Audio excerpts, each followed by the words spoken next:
नहीं रुक सकते? मैं आपसे हाथ जोड़कर विनती करता हूँ, मेरी मजबूरी को समझिए। अच्छा ठीक है, मैं तुम्हें 2 दिन की और मोहलत देता हूँ। अगर 2 दिनों में मेरे पैसे मुझे नहीं मिले तो तुम्हारा सारा सामान बाहर फेंक कर तुम्हें भी इस गांव से बाहर फेंकवा दूंगा। ऐसा बोलकर जमींदार वहां से चला जाता है। तब मीरा अपने पिताजी से कहती है, पिताजी, भैया 2 दिन में आ जाएंगे ना?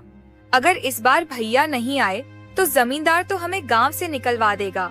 इस बार वह हमारी एक भी नहीं सुनेगा। आज देखा नहीं आपने, वह कितना गुस्से में था। वह तो आज ही हमें निकाल देता। तुम फिक्र मत करो बेटी, राजेश ने कहा है वो जरूर आएगा और उसने पैसों का इंतजाम भी कर लिया है। उसके आते ही जमींदार के सारे पैसे लौटा दूंगा, फिर फिक्र करने की कोई बात नहीं। 2 दिन ऐसे ही बीत जाते हैं, लेकिन राजेश नहीं आता है। दोनों बाप बेटी राजेश का इंतजार कर रहे थे। फिर एक आदमी सोहन के घर आकर बोलता है, अरे सोहन, गजब हो गया। जिस कारखाने में तुम्हारा बेटा काम करता था, उस कारखाने में बहुत भीषण आग लग गई है और उस कारखाने में काम करने वाले जितने भी लोग थे, सारे के सारे बहुत बुरी तरह से जल गए हैं। और खबर मिली है कि उसमें से कोई नहीं बचा और इस कारखाने में तुम्हारा बेटा भी काम करता था। यह सुनकर सोहन के ऊपर दुखों का पहाड़ टूट पड़ता है और वो फुट फुट कर रोने लगता है। हे भगवान, ये क्या कर दिया आपने? अब क्या होगा मेरा और मेरी बेटी का? हम कैसे जिएंगे? ऐसे ही 2 दिन बीत जाते हैं। उनके गांव में एक आदमी सूटकेस लेकर आता है। उसी समय जमींदार भी वहां से गुजर रहा था। अरे भाई साहब, जरा सुनिए, यहाँ सोहान जी का घर कहाँ है? क्या आप मुझे बता सकते हैं? तुम कौन हो और कहां से आए हो? इस गांव के तो नहीं दिखते। आप तो जानते ही होंगे कि सोहन जी के बेटे की कारखाने में आग लगने की वजह से मृत्यु हो गई थी। उसने इतने सालों तक बहुत मेहनत करके बहुत सारे पैसे जमा कर लिए थे। वो सब लेकर घर आने ही वाला था, लेकिन उससे पहले यह दुर्घटना हो गई, जिस वजह से अब कारखाने के मालिक ने उनके परिवार वालों के लिए पैसे भेजे हैं। मैं उसके वही पैसे उसके पिताजी सोहन जी को देने आया हूँ। यह सुनकर जमींदार के मन में लालच जाग जाता है और वह सोचता है, क्यों ना मैं इसे बोल दूं कि मैं ही सोहन हूँ और इससे सारे पैसे ले लूं। वैसे भी सोहन ने मुझसे कर्जा लिया है, वह खुद तो मुझे चुकाने से रहा। मैं इसी से ही पैसे ले लेता हूँ, जिससे मुझे कर्ज का पैसा भी मिल जाएगा और मेरा काम भी बन जाएगा। पर इसके लिए मुझे इसे यहीं से भगा देना होगा। अरे भाई, तुम एकदम सही आदमी से मिले हो। मैं ही सोहन हूँ और जिसकी बात तुम कर रहे हो वह मेरा ही बेटा था। अच्छा हुआ भाई साहब, आप मुझे यहीं पर मिल गए, वरना मुझे पूरे गांव में कहां कहां भटकना पड़ता। ये लीजिए आपकी अमानत, अब मैं चलता हूँ। यह कहकर वह आदमी वहां से चला जाता है और जमींदार वह सूटकेस लेकर अपने घर आ जाता है। जैसे ही वह सूटकेस खोलकर देखता है, उसमें ढेर सारे पैसे होते हैं। जमींदार यह देखकर बहुत खुश हो जाता है। मुझे तो कुछ समझ में नहीं आ रहा बेटी, अब हमारा गुजारा कैसे होगा? हम तो पूरी तरह से राजेश के भरोसे पर थे, लेकिन पता नहीं ईश्वर ये कैसी परीक्षा ले रहा है। राजेश ही तो हमारा सहारा था, भगवान ने उसे भी हमसे छीन लिया। भगवान इतने कठोर दिल कैसे हो सकते हैं? कभी कभी लगता है कि भगवान है ही नहीं। अगर होते तो हमारे साथ इतना सब नहीं होता, जबकि हमने कभी किसी का बुरा भी नहीं चाहा। पिताजी, आप चिंता मत कीजिए, मैं भी आपका काम में आपका हाथ बटाऊंगी। हम कुछ ना कुछ करके जमींदार का कर्ज लौटा ही देंगे। आप फिक्र मत कीजिए, नहीं तो आपकी तबीयत और भी खराब हो जाएगी। मीरा दूसरों के घर में काम करने और खाना बनाने का काम करने लगती है। इसी तरह से कुछ दिन बीत जाते हैं। एक दिन मीरा पानी लेने जमींदार के कुएं पर जाती है और उसी दिन जमींदार के दोस्त का बेटा रोहन जमींदार के घर आता है। तभी उसकी नजर मीरा पर पड़ती है। वह मीरा को देखकर उसे पसंद करने लगता है। फिर वह अंदर चला जाता है। प्रणाम चाचा जी, क्या आपने मुझे पहचाना? मैं आपके दोस्त दौलत राम का बेटा हूँ। मेरा नाम रोहन है। अरे बेटा रोहन, तुम कितने बड़े हो गए हो। तुम्हें जब पिछली बार देखा था तब तुम बहुत छोटे थे, इसलिए तुम्हें पहचान नहीं पाया। बोलो बेटा, कैसे आना हुआ? वो क्या है ना चाचा जी, दरअसल पिताजी ने एक जमीन का सौदा करने के लिए मुझे यहाँ भेजा है। बस वहीं जमीन देखने के लिए मैं आया हूँ। इस सिलसिले में आपसे थोड़ी बात भी करनी थी। अच्छा, तो तुमने अब अपने पिताजी का कारोबार भी संभालना शुरू कर लिया है? हाँ चाचा जी, थोड़ा बहुत मैं भी देख लेता हूँ। अब पिताजी की उम्र के कारण उनसे ज्यादा काम नहीं हो पाता है, इसलिए अब मुझे ही करना पड़ता है। ये तो बहुत अच्छी बात है बेटा। आपसे एक बात पूछनी थी चाचा जी। दरअसल मैं जब आ रहा था तब कुएं के पास मैंने एक लड़की को देखा। क्या आप बता सकते हैं कि वह लड़की कौन है? लड़की? कौन सी लड़की? वो आपके घर के सामने जो कुआं है, उस कुएं पर मैंने एक लड़की को पानी भरते देखा। क्या आप बता सकते हैं वो कौन है? रुको रोहन बेटा, तुम चाय पियो, तब तक मैं देख कर आता हूँ। जमींदार बाहर जाकर कुएं की ओर देखता है तो कुएं पर उसे खुद की ही बेटी राधा दिखाई देती है। मीरा वहां से जा चुकी होती है। अरे रोहन बेटा, जिस लड़की के बारे में तुम पूछ रहे हो वह मेरी ही बेटी है। अच्छा ठीक है चाचा जी, मुझे लगा कौन है। जाने दीजिए, छोड़िए। अब बताइए, आप कैसे हैं? रोहन बात को पलट देता है, लेकिन जमींदार को इस बात पर शक हो जाता है। मुझे लगता है रोहन बाबू को मेरी बेटी पसंद आ गई है। यह तो बहुत अच्छी बात है। अगर मेरी बेटी राधा इतने बड़े खानदान में चली जाएगी तो उसका नसीब ही चमक जाएगा। इतने अमीर लोग मुझे और कहीं नहीं मिलने वाले। इतना सोचकर जमींदार मन ही मन बहुत खुश हो जाता है। अच्छा चाचा जी, मैं अब निकलता हूँ, मुझे देर हो रही है। नहीं नहीं बेटा, 1-2 दिन रुक कर जाओ। जरा गांव की भी शुद्ध हवा में रहो।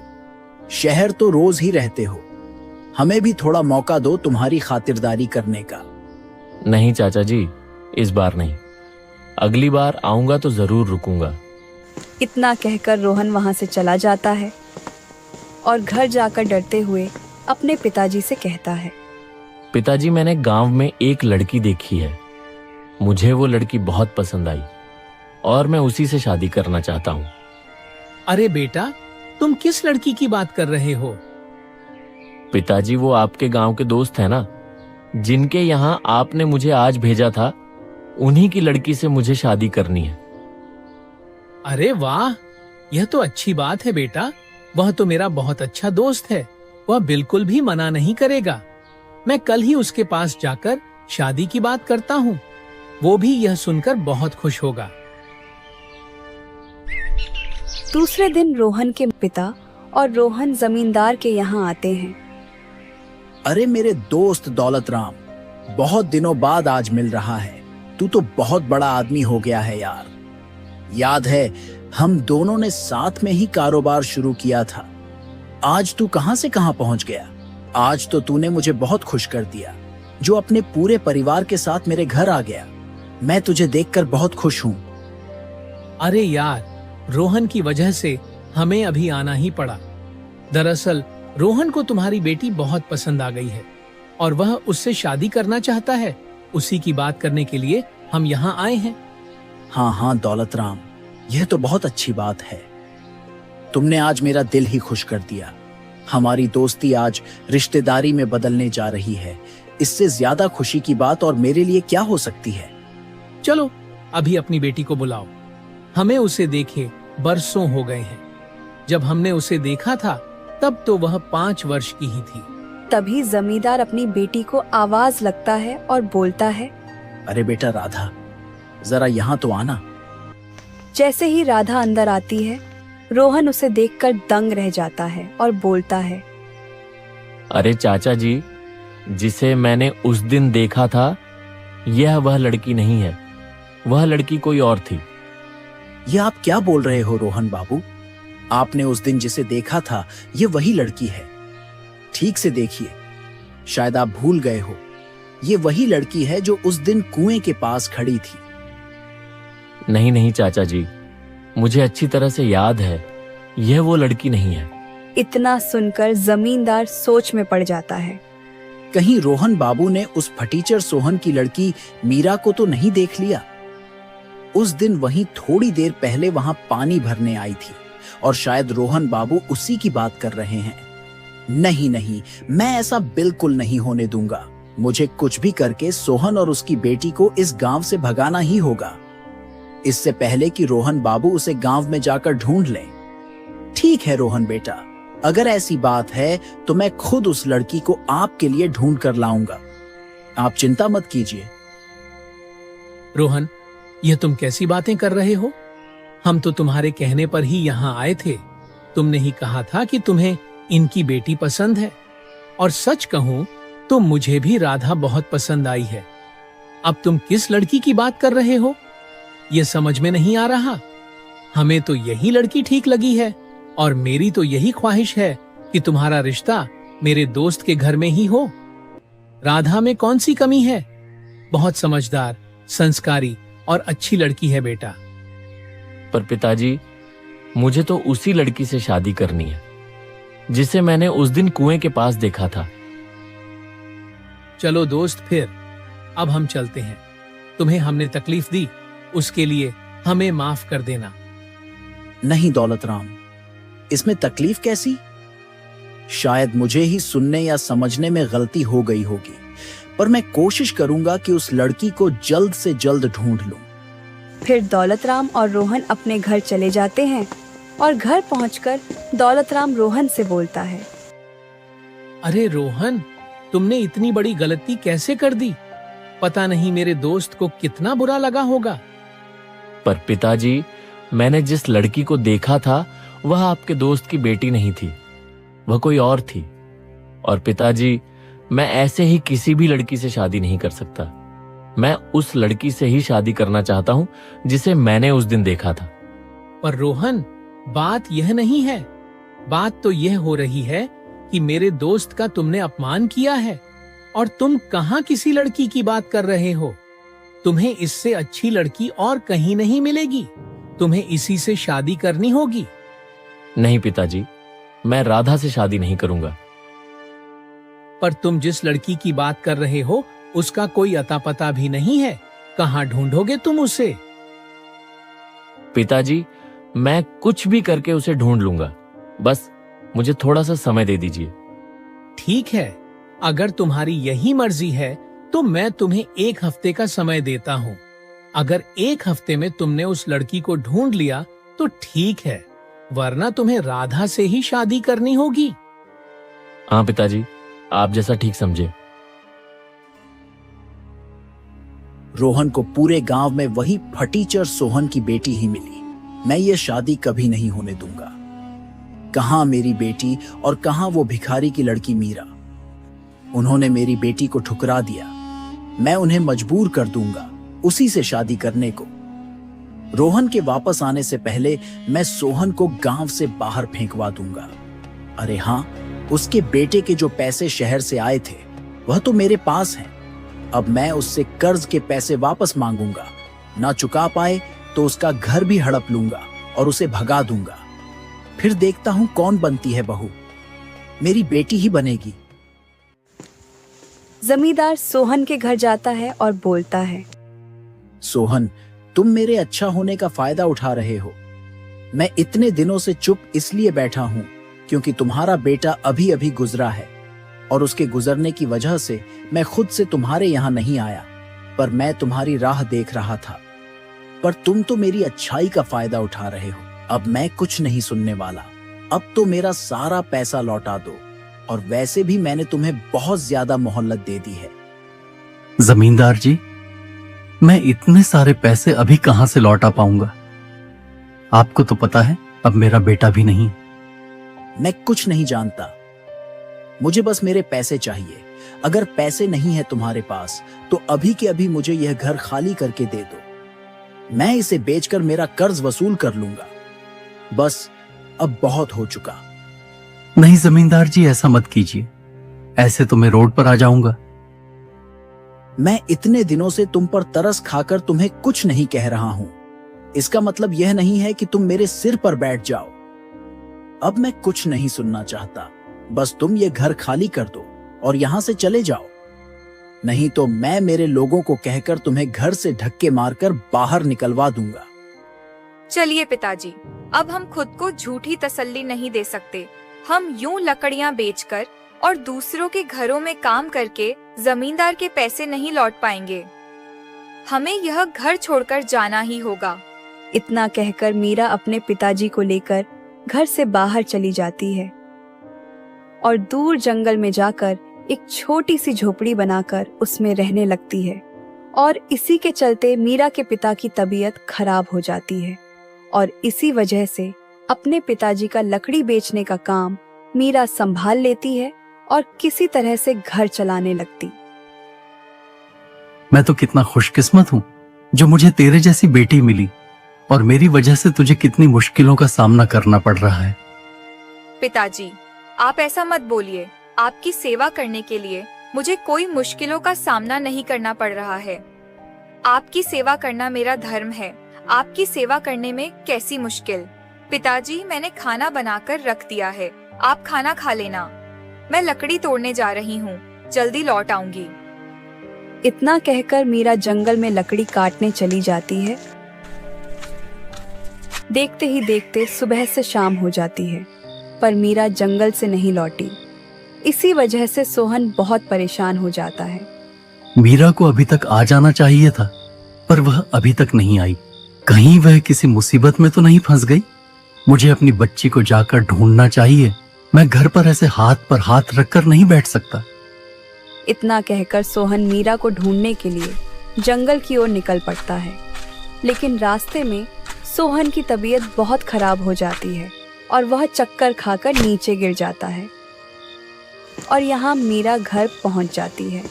तभी रोहन मीरा को ढूंढते ढूंढते वहाँ पहुँचता है। वो देखता है कि एक बूढ़ा आदमी जमीन पर बेसुध पड़ा है।